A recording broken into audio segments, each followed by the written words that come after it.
virtual and digital trainings. And so please feel free to stop me at any time, comment, give feedback.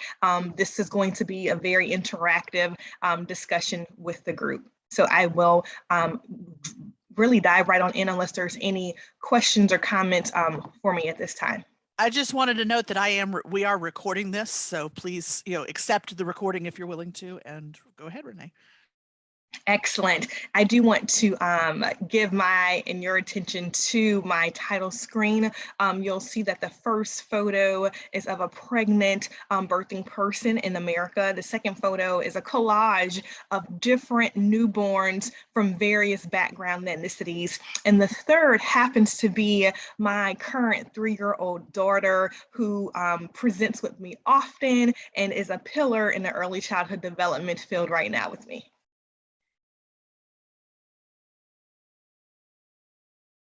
So to first set the stage for things, we're going to really briefly go through stages of pregnancy where it's all beginning for everyone. So preconception, the time before someone conceives a child, prenatal, during pregnancy, that time where that birthing person is actually with child, and then the postpartum and interconceptional phase. This is after pregnancy and in between pregnancies as well. You'll note that the stages of pregnancy are actually very, very important in terms of life course and life course perspective.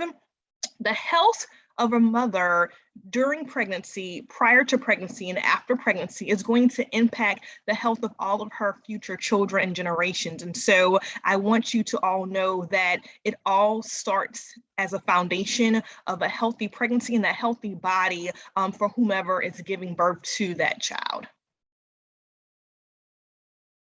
And oftentimes we are asked, well, what impacts are really the foundations for mother, baby, newborn, and in early childhood development health? And it's really everything around us. When we think of the phrase equity, social determinants of health, social drivers of health, which we will get into a little bit later today, we have to think of where we live, where we work, and where we play.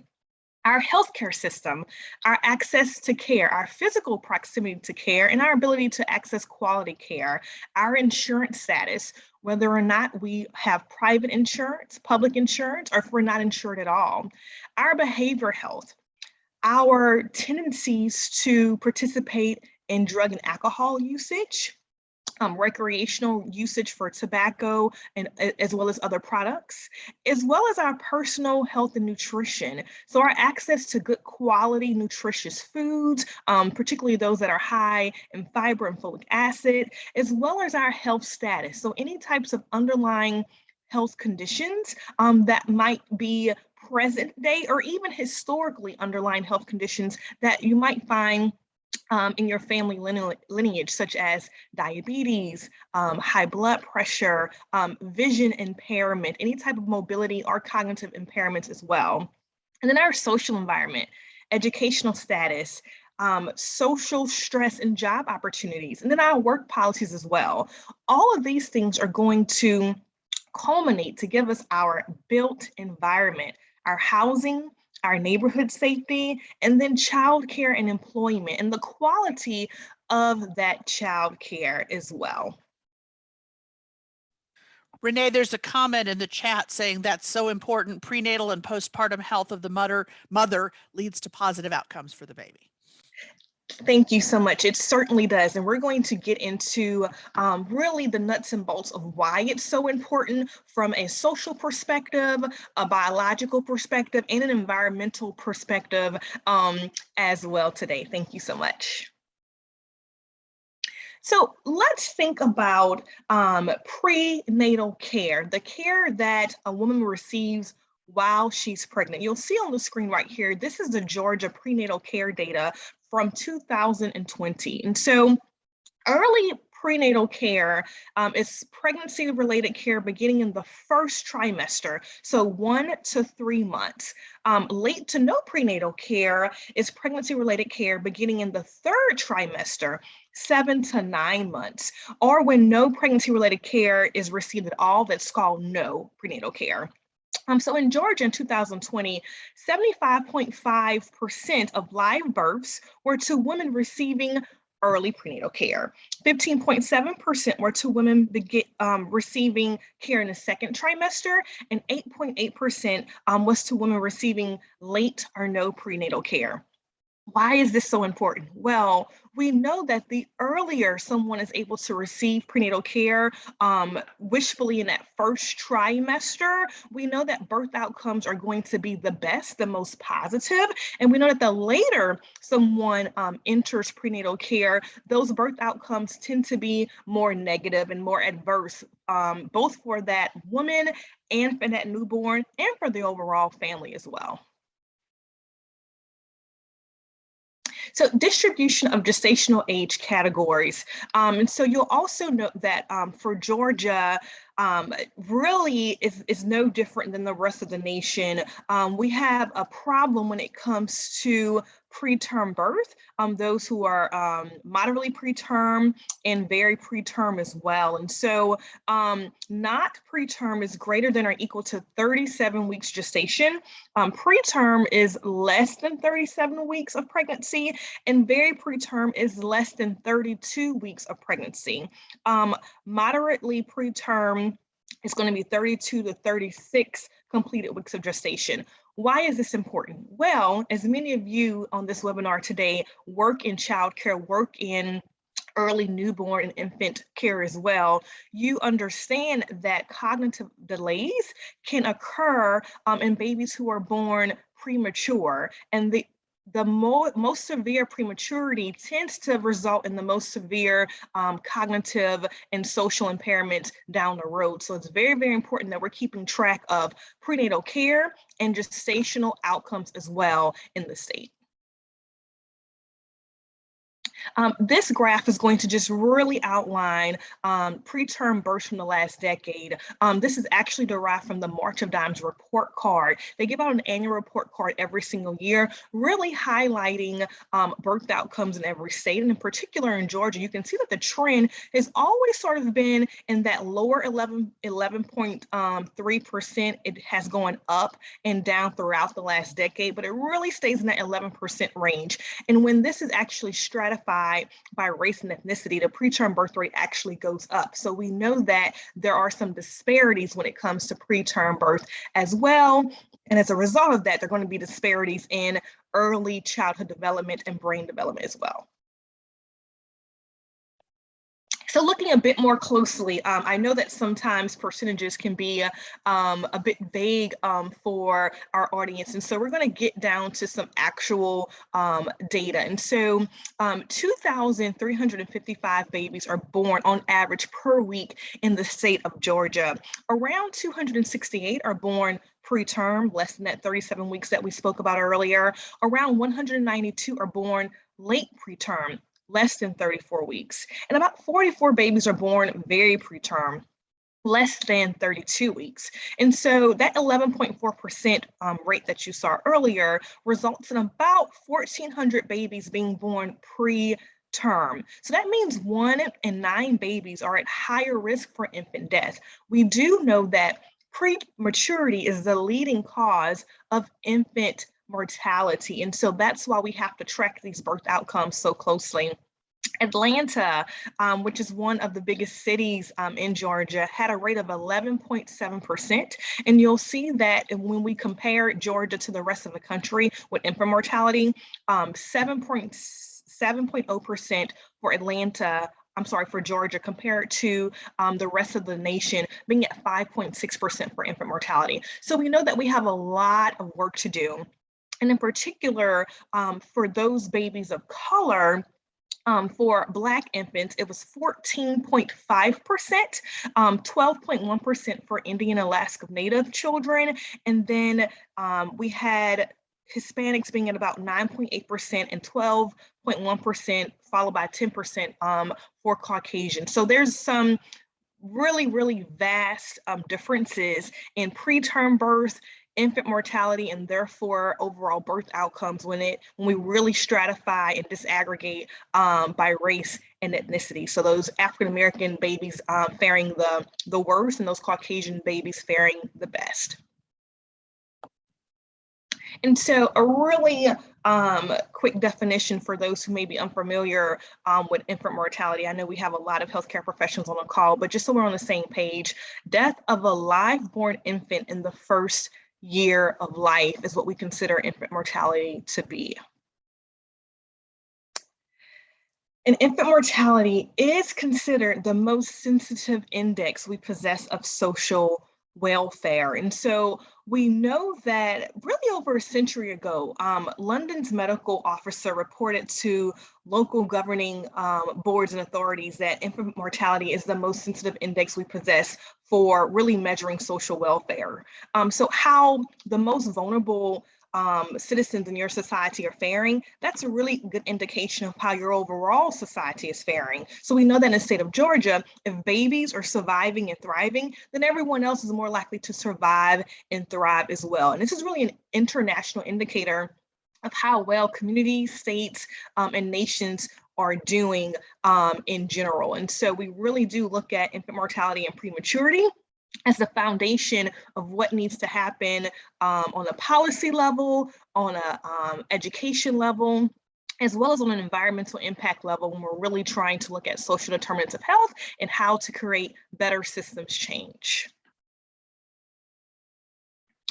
So looking at Georgia and birth equity, Georgia was once considered the worst place for maternal deaths. A maternal death is when a birthing person or a woman passes away during childbirth or up to 1 year following delivery from pregnancy-related or associated causes. Georgia is still among the top states for maternal deaths. Being that birth equity is at the top of this discussion, African American and Black women are 3 times more likely to die from pregnancy complications. This has many, many underlying factors and social conditions attached to it. But we know that if Black women are not faring well in labor and delivery, then Black children are not going to fare well in neonatal intensive care units and early intervention services after they depart from the hospital. That's why it's so important to remember that it's all connected. And so being twice as likely to die or being born premature really does impact the health and the well-being of a family in your healthcare system, but as well as in your school system and in your child care system as well. Health disparities. Persistent, avoidable, and therefore unfair health differences between socially advantaged and socially disadvantaged groups. And so health disparities result when there is health inequity. Health inequity results when there is social inequity. Social inequity results from cultural and ideological belief systems that really just advantage certain groups over others. So this can be due to racism, sexism, classism, nativism, where you're from. Differences in social equity are responsible for differences in the distribution of resources within society. And so socially disadvantaged groups are typically ranked lower on the social totem pole, and as such, they are systematically really restricted from full participation in society and full enjoyment of its benefits. And so because of that, they're going to experience unfavorable social, economical, and political cultural conditions that are going to negatively impact their overall lifespan and every single stage of life. And that's going to start prenatally and with that newborn and early childhood health as well. So how do we understand racial disparities? Is it medical risk? So underlying physical factors? Is it health behavior, the tendency to engage in risky or unhealthy behaviors throughout the lifespan or in early childhood or even prior in your prenatal sessions of life? Or is it socioeconomics? Well, actually, none of these things fully explain racial disparities in birth outcomes or in early childhood education. So for example, we know that college-educated African-American women have worse outcomes than non-Hispanic whites without a high school diploma. This even occurs at the same socioeconomic level. And this racial gap even widens as one moves down the socioeconomic totem pole. So non-Hispanic white families have 5 times more wealth and capital than its African-American counterpart of the same income and occupational levels. So African-Americans typically have to support more people with their income, have higher costs for credit, and higher debt load. So this is really achieved versus inherited class status. Why is this so important? We realize that oftentimes in birth outcomes, which leads to early childhood outcomes, it's not necessarily what your physical or biological background is by itself. That is one category, but it's not the only category. It's really a multivariate situation. And so when you really factor in racism, classism, sexism, etc., you have a group of citizens who are just treated more unfairly than others, resulting in them being less likely to achieve their greatest potential, and they are less likely to have equity throughout their lifespan because of that. So this is a graphic that's actually derived from Dr. Arthur James, who's just a really nationally and internationally known researcher for birth outcomes, newborn and infant development, as well as equity throughout our nation. And you'll see that it's very similar to an iceberg approach when we think of newborn health, early childhood, infant health, as well as maternal health. And so at the top, you'll see disparities, a very small or maybe even large amount of disparities. But underneath, 90% of the issues are going to be accounting from different forms of inequitable treatment, such as racism, sexism, classism, and some of those that we previously mentioned. And so this can take shape in lots of different forms: bad housing, poverty, education, family support, poor working conditions, a lack of access to good nutrition, stress, right?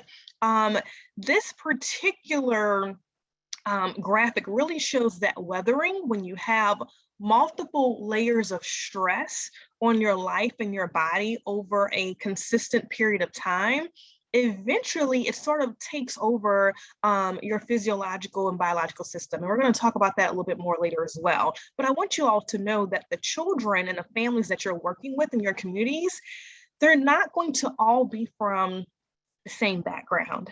They're all going to have a different story and a different narrative, and you really have to work hard to have a culture of equity in your organization so that you can see the true narrative and the true story of each individual child. So you really need to see every child, not only for who they are physically, but what their family history is as well, and how they are situated into this iceberg approach. So what's on top versus what's on the bottom. And we have to have systematic change that really works towards figuring out what is the narrative for each child and how to best educate that child in a healthy and safe childcare setting and environment, as well as healthcare workers and public health and teaching professionals that have similar cultural backgrounds as well.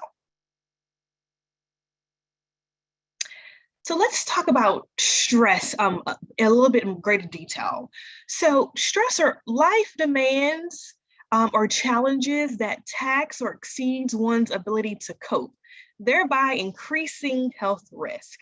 And typically the stress of lifelong minority status has real psychological and physiological consequences. And when we say minority status, we mean minority, not just racial and ethnic minorities, but also minorities when it comes to physical disabilities, cognitive impairments, educational attainment, etc. So you can be a minority in many different categories across the educational system that are going to impact your stress load. So this is going to impact those who are actually providing services, as well as those who are receiving services. And we have used this term culturally for quite some time, that something is literally getting under our skin. Well, guess what? Stress can literally get underneath the skin. We know that as stress goes up, health goes down. So stress not only impacts diet, sleep, drug usage, all sorts of underlying health conditions and the physiological systems that are directly related to health as well.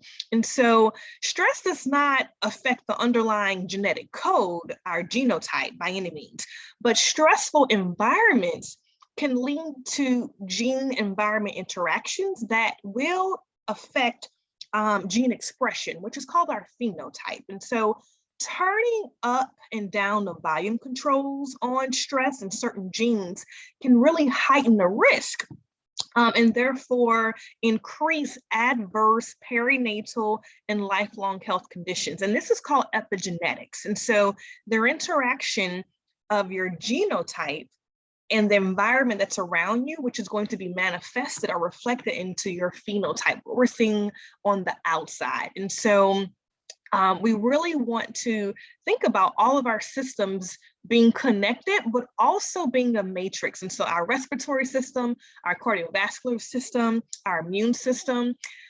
When you think back to the slide that was previously shown, and all the stressors that can be on someone's life, and particularly a child when it comes to brain development, as that child is experiencing toxic stress, right, or increased chances of weathering, right, which is the consistent exposure to toxic stress when we're not able to really regulate stressful conditions, then the health of that child is going to go down, not just the physical health, but the mental health as well. And so we really want to make sure that the strategies that we are incorporating into our childcare settings and our public health settings are reflective of the conditions and the environment by which the children we are serving live in. So that's why it's so important to make sure that we're looking at maternal mental health, as well as infant and early childhood mental health from this perspective as well. And this is really just part 2 of that slide that shows us that it really does take a toll on the body. Now, keep in mind that stress is a very normal feature and part of life. We all have stressful conditions that we encounter every single day, but our bodies are actually equipped with a stress response system, fight or flight, which I'm sure many of us remember from biology. This really mobilizes as for the ability to deal with these stressful situations, right? And so when we perceive that there's a threat in our environment, this particular system is activated. But once that threat has passed, our bodies typically return to a normal baseline of functioning, right? That homeostasis, right? This is a very adaptive process. And so it really enables us to really manage our challenges, day to day, week to week, month to month. However, if we perceive particular severe threats or challenges or chronic threats, our fight or flight system sort of remains engaged on high alert. And over time, that chronic stress system and that hyperarousal really wears and tears on our body. And so that's why our overall health is really, really decreased after that. And so this process of stress-induced wear and tear, it's referred to as an increase of your allostatic load or weathering or stress age. And so this is why it's very important that we are being put into environments that don't give us unregulated stressful conditions constantly, because that's going to eventually impact brain development of newborns, infants, and then toddlers in early childhood settings. And so this is across the board with children and adults, that we should not always be in that fight or flight mode, and eventually our physical bodies are going to be reacting to it. So let's link this to mothers, babies, and infants. So our cortisol levels, as I mentioned before, that stress hormone, can cross the placenta during pregnancy. And you'll see that this graphic sort of shows different levels of cortisol throughout first, second, third trimester, and even postpartum. So you'll see that in that third trimester, cortisol levels are really going up, right? And that's completely natural. The issue is that if we have mothers who are in very stressful conditions all the time, and that stress hormone is constantly crossing the placenta, that's actually going to be reflected in that newborn's baby's health as well. So they're going to be born with a heightened risk for stressful situations and not to be able to really regulate those to the best of their ability. So it really does matter, and it really is across generations that stressful situations can take a toll on our bodies and impact babies who are even not yet born. And there is some research that shows that African Americans report more stressors and greater emotional distress than other pregnant women from other racial and ethnic groups. And so not only do African American women report great exposure to general life stressors, they also report exposure to unique racism related stressors that impact their health overall and far and above general stressors that you might experience. And so racism has been related to a host of mental and physical health outcomes in the African American populations and other minority populations as well.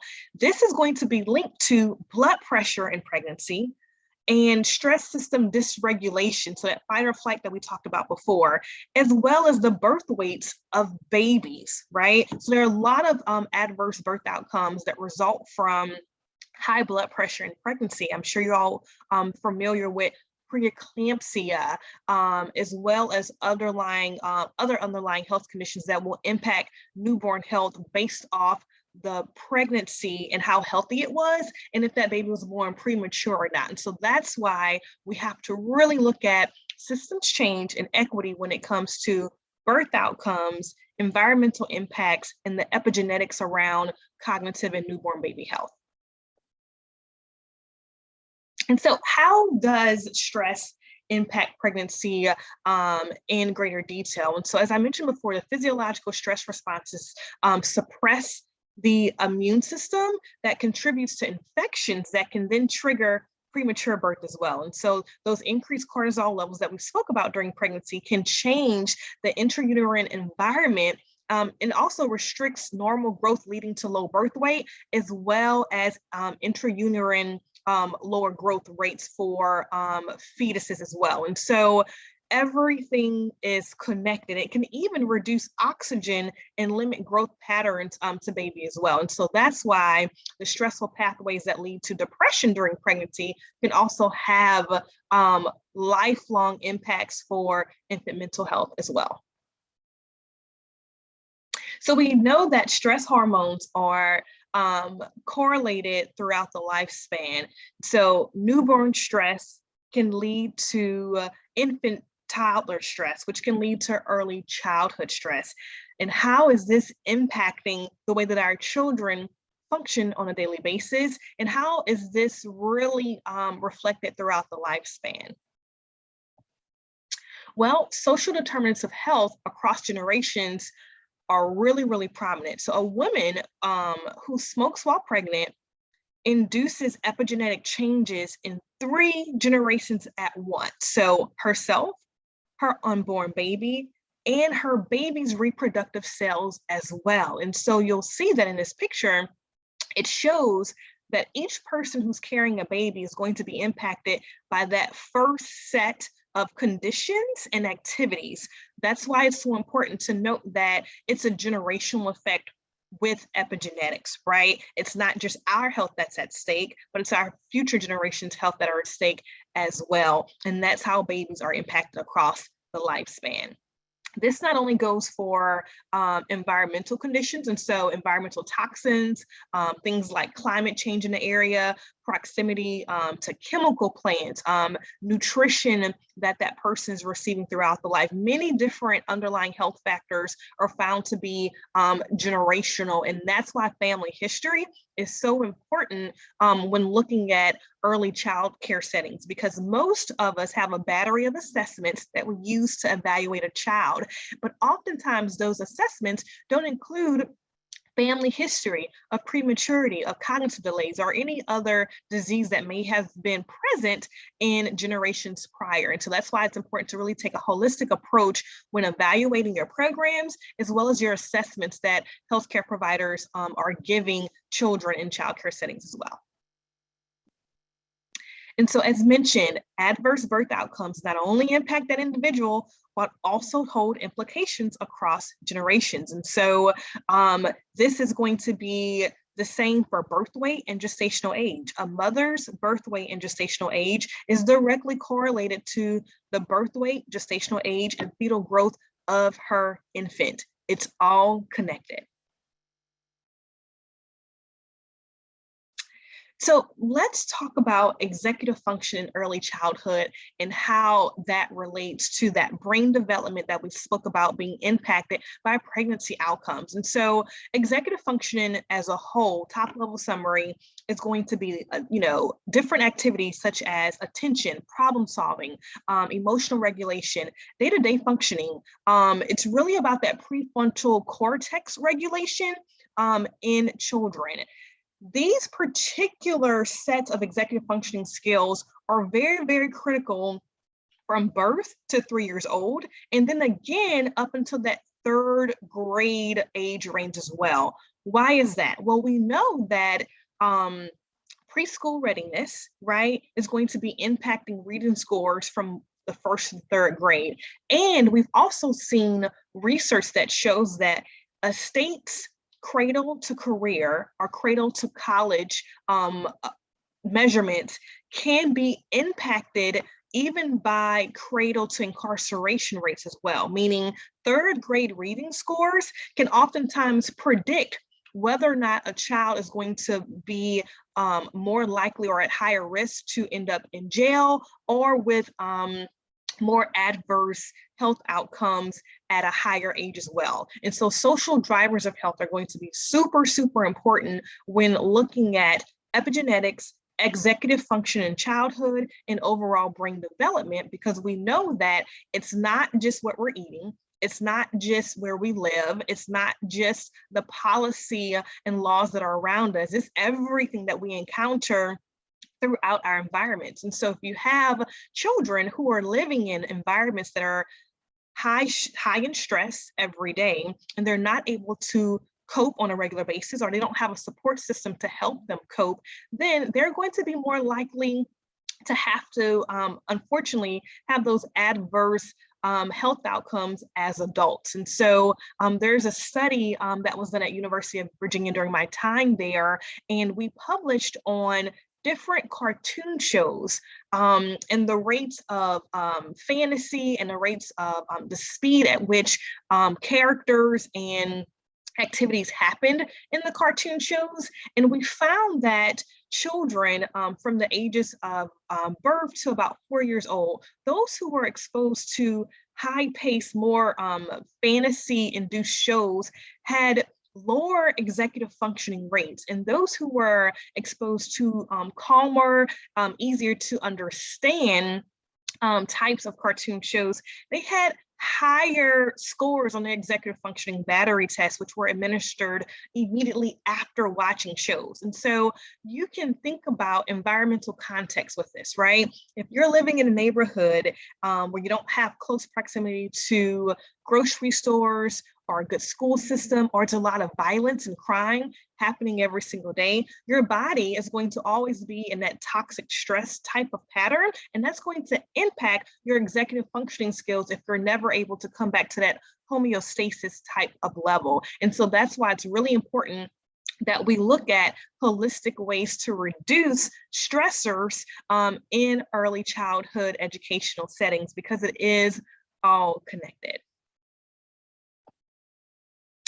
So a question for our guests today: are we connecting executive functioning skills with child and family history and our expectations for child and development outcomes within our settings? And so I'd like for you to put in the chat, if you will, how we are actually approaching cognitive differences in your particular organization. And this is going to include those executive functioning skills that we spoke about before: working memory, inhibitory control, cognitive flexibility, etc. How is this being incorporated into your childcare settings today? And how is the history of a child's family or environment integrated into your system of care? So I'd like to hear some thoughts about this from your individual perspectives. Renee, while people are typing, we did have a question come in. Do the epigenetic changes affect male children's future reproductive cells or only females? Great question. So, and let me tell you about some research, both. And so oftentimes we get asked this from the research side: is it only the mom's health, or does the man's health matter too? The man's health matters as well. There are certain underlying genetic factors that also come from the father's side. And so it's really important that both people be exposed to the healthiest environments. Now, obviously, because the mother is carrying the child, there's going to be greater impact biologically from that mother. But yes, the male's body matters as well. And when we're talking about semen and sperm health, that also matters. And so exposure to drugs, alcohol, and stressful conditions can also impact the male's the health of sperm, which obviously is going to impact that embryonic growth as well. So that's a great question. Yes, it's going to be both sides.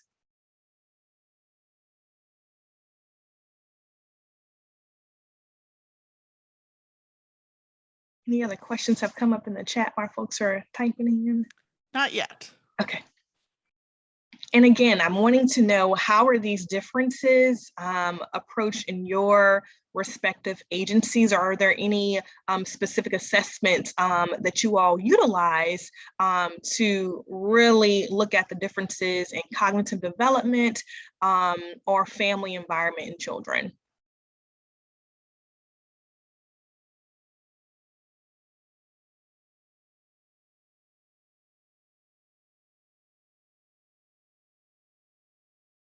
And if not, I am more than happy to look back at the chat at a later time, just to be cognizant of our time.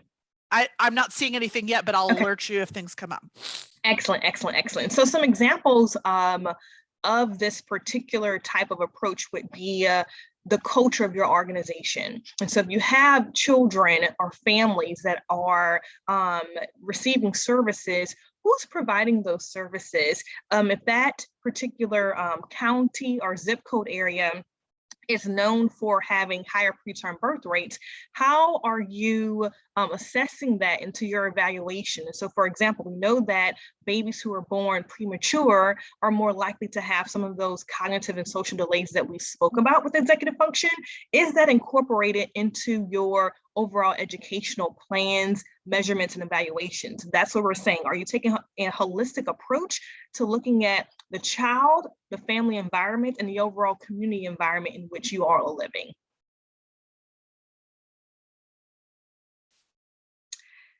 And so as we think about that, we'll actually go into our definitions and perspectives of reality, equality, equity, and justice. So we want to really think of this as a viewpoint. What is your view? How do you imagine a view of everyone impacted by your services and the work that you do every single day? So reality, one person gets more than is needed, while the other gets less than is needed. Thus, there's a huge disparity that's created. And you can see that there's also a wall up. And this graphic is used pretty often to reflect some of these inequities throughout our nation and the world. Equality. The assumption is that everyone benefits from the same types of supports. This is considered to be equal treatment. But you'll see that based off this photo, having equal treatment does not equal the best treatment for everyone. Equity. Everyone gets the support they need, which produces equity. But you'll also see that although everybody's getting the supports that they need, there's still a barrier to access here. And then finally, justice. all three can see the gain without supports or accommodations because the cause of the inequity was addressed. The systematic barrier has been removed. And we know that depending on where you are, what your data is, there's going to be a really huge, I would say, combination of these things that take place. It's very difficult to have justice and equity all at once. It's not a linear process. And so you really should be assessing what works best for your agency, your staff, the community that you're serving, and what they are currently going through. Everyone should be valued equally. And if you are valuing someone equally, you should be giving them what they need to reach their highest potential in life, educationally, economically, and health-wise. And so these graphics typically give us a really brief reflection of where we can do better, which areas of our culture and our community, specifically in a childcare setting, can be customized for the children that we are serving, especially those that come from underserved backgrounds historically, and may not be starting at the same cognitive level or economic level as others. Renee, we did get one comment, I think, in response to your question. Rebecca Glaze says, we evaluate by using the Adverse Childhood Questionnaire. During First Steps interviews, we look at education, income level, access to resources, and needs the client has not been able to access. Excellent. And we know that those ACEs scores, adverse childhood experiences, are critically important to integrate into any child care setting.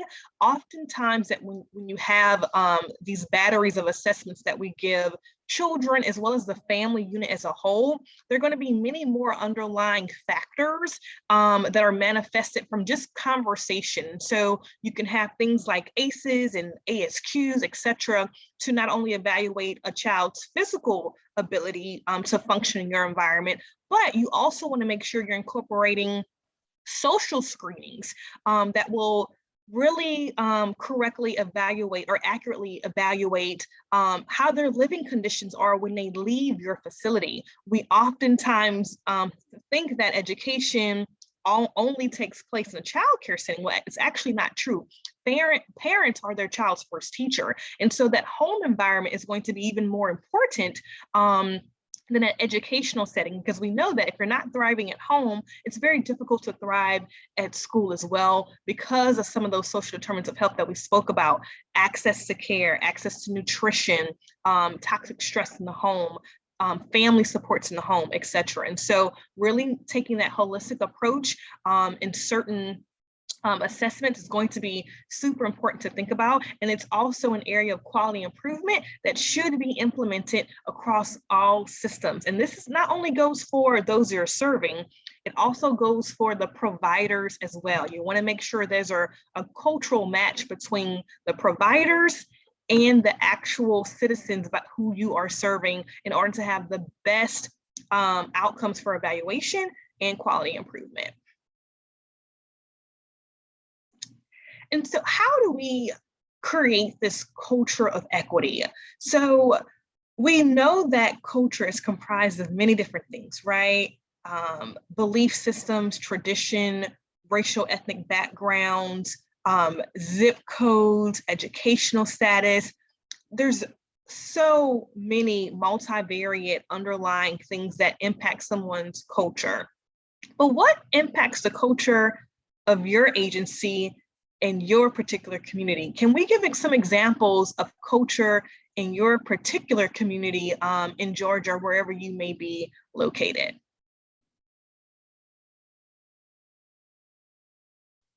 Please feel free to share those in the chat as well.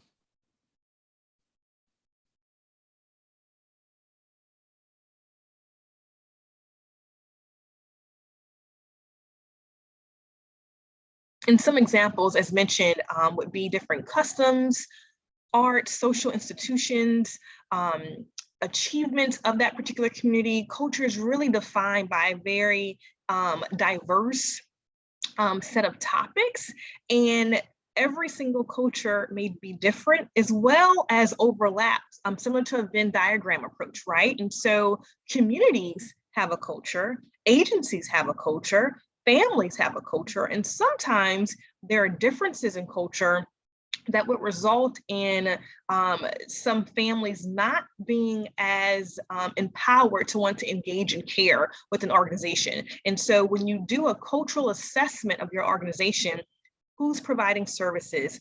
What is the relationship between the providers and the families who are receiving those services? Is there a positive historical relationship? Have there been some recent events that would greatly impact the health of that relationship?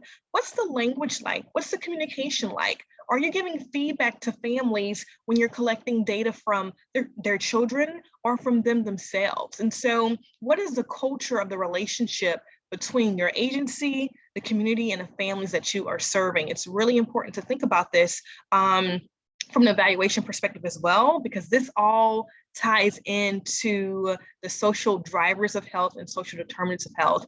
And this typically is used interchangeably, but social determinants of health are going to be direct topics in your environment, in your social atmosphere, that are going to impact your health outcomes.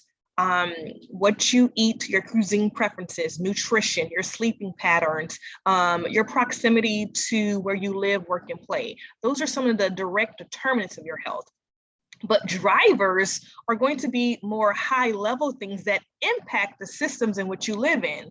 So the policies around law enforcement in your area, the school system approach to discipline and infant early childhood mental health. Those are going to be some of the drivers that are going to be parallel to those determinants of health, and they all are connected, because oftentimes if we're working downstream and not upstream, we'll see changes that happen at the lower frontline levels, but we won't see them at those top level political, social drivers that we also need to be implemented in order for real change to take place. Are there any more comments in the chat that we may have missed? Not right now. Okay, excellent. So let's look at systematic change for equity. And this is going to be across birth outcomes, newborn health, as well as infant and early childhood health in educational settings. We know in order to have impact, you have to have change in education, attainment, and retention in the educational system. You have to have advocacy and leadership in your organization, but also champions at the higher level. So this includes policy and laws that are going to best fit the needs of your community. You also need equitable programs and initiatives. So this is going to be the frontline tangible experiences of those who are receiving services and how those programs are built from the ground up. How is it that one citizen can have one blueprint and another citizen can have a completely different blueprint, right? So we need to make sure that the blueprints are actually sort of integrated so that every single citizen can have a path that's equitable for them. They're getting what they need. Community engagement and mobilization. This is a really important one. There are many, many toolkits that really look at fostering effective community engagement. We also have one for equity at the Georgetown Center for Human and Childhood Development. I'll link that in the chat later on, but it's really important to make sure that you're engaging your community through the cultural lens that's the best fit for them. And we spoke about that earlier as well. And then research. And this is going to go into evaluating your programs and evaluating the way in which providers are interacting with their children and your families, and making sure that your research is actually equitable. Are you using data tools that are actually effective for the population in which you're serving? So for example, in some tribal areas, it's actually not customary to allow healthcare providers inside of a home. So home visits may have to be done in a digital platform, or you may have to meet in a local community setting, right? There also may be some fear of retaliation or data being used against certain community members as well. And so it's really important for research and evaluation purposes to communicate and be transparent around what you are expecting, but also what you're providing for families and what you're expecting in return from them as well. And so that's why the evaluation piece is going to be very important for research outcomes. Renee, we do have a couple of comments now. One, I think, was in response to the culture question. This is a rural area where extended family connections are important, even if dysfunctional. Emphasis on outdoor activities such as hunting, fishing, visits to parks, etc. And then there was another comment, we should think about nurturing relationships with our families, make connections to build a community that is safe, and consider different modalities. Definitely. So for both of those, so for that first comment, rural areas, and I can say I lived in Oregon for many years, it was a very rural area. Access to care and access to resources might look a little bit differently than your urban areas, but the barriers to care are sometimes similar. And so really being very creative and incorporating diverse strategies to reach those families are going to be very important. So if you live in an area where fishing and hunting and camping is very important, then you may want to incorporate some of those types of activities around education, around infant early childhood mental health, as well as development with families when it comes to community engagement. So you can have activities steered around some of those topics to make sure you're engaging that particular community in the cultural context that's appropriate. And that's what we call cultural agility. In the past, you would hear the term cultural competence, having an understanding or, really baseline level of comprehension around a certain culture and its expectations for interaction. But cultural agility is when you're actually able to put that into action, right? So it's translating the data that you have into tangible action that's then reflected in the way in which you are engaging that community. So we really want to get from the level of cultural competence to cultural agility, being able to use all of those historical practices that we've learned in real time. And that's when we'll see the best outcomes. And then for that second comment, making sure we're nurturing family interaction, super, super important. We realize that when a family feels connected, when it feels empowered, when it feels strengthened by teachers in the healthcare settings that we are receiving services from, we are more likely to engage in the future more often, right? And so you want to make sure you're engaging early, engaging often, and engaging fully. That's going to be a true reflection of the health of your relationship with that particular family or with that particular community or classroom. And as I close out the presentation, I just want to highlight that we really have to identify needs and gaps in services and resources. We really have to advocate for all mothers, babies, and families, and we have to activate for systems change and social equity. And promoting health equity through addressing social determinants of health and social drivers of health also requires that we identify the resources in our communities for fostering better health and the gaps in resources and services. And so we really must all advocate for everyone, no matter their background, economic level, or educational attainment, because it really will benefit us all. Remember that when we help the most vulnerable, those who are the most underserved, everyone rises to the top as an outcome of that. That is just the way that business sectors are created as well. And so that is why the equitable approach to perinatal health, to newborn and infant health will then fall into early childhood positive outcomes as well. Thank you so much. And now we want to open it up for questions and comments and any types of reflective perspectives you may have from your own agencies and institutions that you work with prospectively in terms of the topics discussed today. What questions, comments, ideas do you have? You're welcome to use the chat. You're welcome to use the hand raise function so that we know that you want to speak. Either one is fine. I see a great presentation. Thank you. I've had a couple of requests already as to where people can access the recording, which will get posted later on. So clearly there's a lot of interest and a lot of people who want to go back and review what you've had to say.